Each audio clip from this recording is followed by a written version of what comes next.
안녕하세요. 이태석 봉사단 미루 준영입니다. 오늘은 이태석 신부님의 고귀한 봉사정신을 기리기 위해 제정한 이태석 봉사상의 제13회 수상자이신 사단법인 푸른 아시아 몽골 지부장님 신기호 신부님과 함께하고 있습니다. 우선 제13회 이태석 봉사상 수상을 축하드립니다.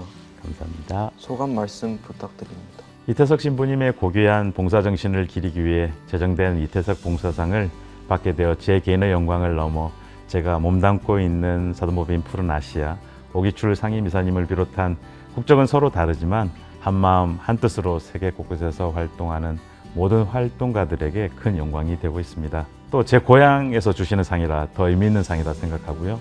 부산 시민들에게 감사의 마음을 전하고 싶습니다. 신부님께서는 2010년부터 비영리 환경단체인 푸른 아시아와 함께 몽골 지역에서 많은 봉사활동을 하고 계신데요. 구체적으로 어떤 일들을 하고 계신가요? 푸른 아시아는 기후위기로 피해를 입고 있는 주민들과 연대하여 지속 가능한 공동체 모델을 만들고 확산하는 일을 하고 있는 국제환경단체입니다. 특별히 몽골에서는 2000년도부터 몽골 사막화 지역에서 땅을 살리고 지역 공동체를 살려내기 위해 나무를 심고 주민들의 자립을 지원하기 위해 임농업교육센터를 세워 임농업 기술 교육, 협동조합 교육, 인간관계 훈련 등 다양한 주민 역량 강화 사업들을 진행하고 있는 단체입니다. 처음 기후나 환경에 관심을 가지고 활동을 시작하게 된 계기가 있으실까요? 저는 부산 바닷가 마을에서 태어났습니다. 대문을 열면 바다가 내려다 보이는 곳에서 유년기를 보냈죠. 지금도 눈을 감으면 그 모습이 너무나 선명하게 제 앞에 펼쳐집니다. 고향에 대한 너무나도 아름다운 추억이죠. 제가 2003년에 성공의 거제교회에서 사목을 하고 있을 때 태풍 매미로 거제도는 쑥대밭이 된 적이 있습니다. 그때 저는 성당 승합차에 생수를 싣고 복구 현장을 찾아다니며 생수를 나누어 드리고 함께 복구 작업을 도왔는데 그 현장에서 환경활동가들을 만나게 됩니다. 그분들과는 지금도 연락하고 지내는데 그 환경활동가들을 통해서 환경에 대해 다시 공부하는 계기가 되었습니다. 처음엔 바다를 보호하는 일을 시작으로 지금은 몽골에서 나무를 심고 사람을 심는 일을 하게 되었습니다. 한 활동가의 헌신된 모습이 저에게 큰 감동이 되었고 그 결과로 오늘 제가 있는 것 같습니다. 저도 그런 선한 영향력을 끼치는 사람이 되었으면 좋겠고 여러분도 그렇게 되었으면 좋겠습니다. 네. 나무를 심어서 숲을 조성하는 일 등은 혼자의 힘으로는 힘든데요. 봉사활동을 위해 틈은 어떻게 꾸려지고 활동비나 지원금은 어떻게 마련하고 계신가요? 사막화 지역에 나무를 심어서 숲을 조성하는 일은 단기간에 이루어낼 수 있는 일이 아닙니다. 많은 재원과 많은 주민들의 동참이 있어야 가능한 일이죠. 사막화 방지 조림 사업을 위해서 대한민국의 정부, 기업, 시민단체들과 연대하여 사업비를 마련하고 해마다 글로벌 자원봉사 프로그램을 통해서 한국의 시민들이 참여할 수 있는 기회를 제공하고 있습니다. 아직까지는 부산시가 함께하고 있지 않아서 개인적으로 좀 아쉽습니다만 곧 함께할 기회가 만들어지지 않을까 기대하고 있습니다. 몽골의 사막화된 땅이 풀과 나무를 심어 쓸모있는 땅으로 바뀌게 되면 주민들에게 직접적으로 어떤 혜택이 돌아가나요? 사막화되어가는 땅이 나무를 심어 쓸모있는 땅으로 바뀐다는 것은 토지 생산성을 회복시킨다는 의미인데 이는 주민들의 경제적인 생활터전이 마련된다는 것이고요. 영농, 양묘, 목축이 다시 가능한 땅이 되어 전통적인 주민들의 공동체가 지속 가능하게 된다는 의미입니다.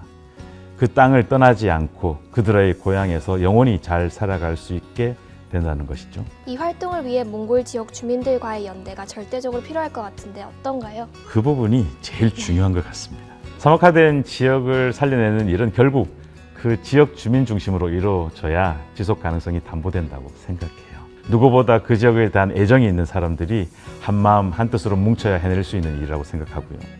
우리가 하는 이 일은 단순히 일로 접근해서 될 일이 아니고 삶으로 접근해야 가능한 일이라고 저는 생각하고 있습니다. 신부님께서는 몽골의 환경뿐 아니라 현지 주민들을 교육 사업에도 참여하고 있다고 하셨는데요.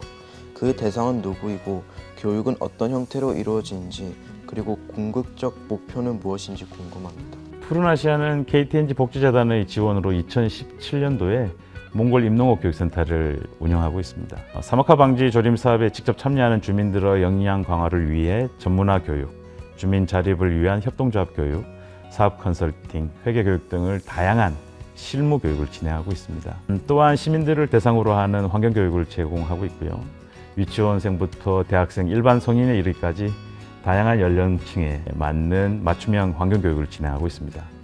본 교육의 목표는 실무 역량 강화뿐만 아니라 대시민 환경 인식 개선과 실천에 있다고 볼 수 있습니다. 푸른 아시아는 몽골에서만 활동하는 건가요? 푸른 아시아가 지구 환경을 위해서 어떤 일들을 하는지 이야기 부탁드립니다. 푸른 아시아는 몽골뿐만 아니라 미얀마, 베트남에서도 기후 위기 대응과 적응을 목표로 다양한 주민 사업들을 진행하고 있습니다. 특별히 몽골에서는 2000년부터 몽골 사막화 방지 사업을 진행해 오면서 현재 100만 주 가까운 나무를 심고 이 숲을 가꾸는 사람들과 그들의 자립을 위해 실제적인 일들을 현장에서 함께 도모하고 있습니다. 미얀마에서도 사막화 방지 조림 사업과 마을 생태계 개선 사업의 일환으로 우물 개발, 상수도 구축, 쿡스토브 개량 사업 등을 진행해 오고 있습니다. 최근 지진이나 홍수 등 기후 위기가 점점 더 심각해지고 있습니다. 이 지구를 살리기 위해 반드시 필요한 탈탄소 시대를 이루기 위해 우리가 지금 당장 해야 할 일은 무엇이라고 생각하십니까? 현실 인지를 위한 학습이 필요하다고 저는 생각합니다. 사람은 이해하고 동의되어야 움직일 수 있는 힘이 생긴다고 저는 생각하고요. 그것을 누구는 명분이라고 표현하기도 하는데 그 학습을 통해 기후위기의 심각성을 인지하게 되면 나와 우리가 무엇을 해야 하는지, 무엇을 할 수 있을 것인지에 대한 실천 방법들이 구체적으로 논의, 선택될 수 있다고 생각합니다. 제가 나무를 아무리 심어야 된다고 이야기를 해도 사람들은 동의하지 않을 수 있습니다. 탈탄소 시대는 시민 주도로 이루어질 수 있다고 저는 생각합니다. 그래야 단회성이 아닌 운동이 될 수 있고요. 우리 삶으로 정착된 운동이 지속 가능한 지구를 만들어 갈 거라고 저는 확신합니다. 앞으로의 활동 계획과 목표는 무엇인가요? 푸른 지구를 위해 마을에서 지구를 살리기 위해 불철주야 힘쓰는 주민들이 지금도 있습니다. 그들의 자립을 위해 더욱 구체적인 방안들을 수립하고 실행할 예정이고요. 제가 몽골에서 활동하면서 우리 주민들과 함께 현장에서 함께 외치는 구호가 있어요. 몽골의 나무를 사람에게 희망을 이라고 하는 구호가 있는데 우리 함께 외쳐보면 좋을 것 같은데 한번 해볼까요? 시작! 몽골의 나무를 사람에게 희망을. 이 구호 아래 우리 부산 시민들도 함께 연대해서 정말 푸른 지구를 위해서 함께 했으면 좋겠다는 생각입니다. 여러분도 함께 해주시고요. 올여름에 함께 나무 심는 일을 몽골에서 했으면 좋겠다는 희망이 있습니다. 감사합니다. 오늘 소중한 경험과 좋은 말씀 감사합니다. 감사합니다.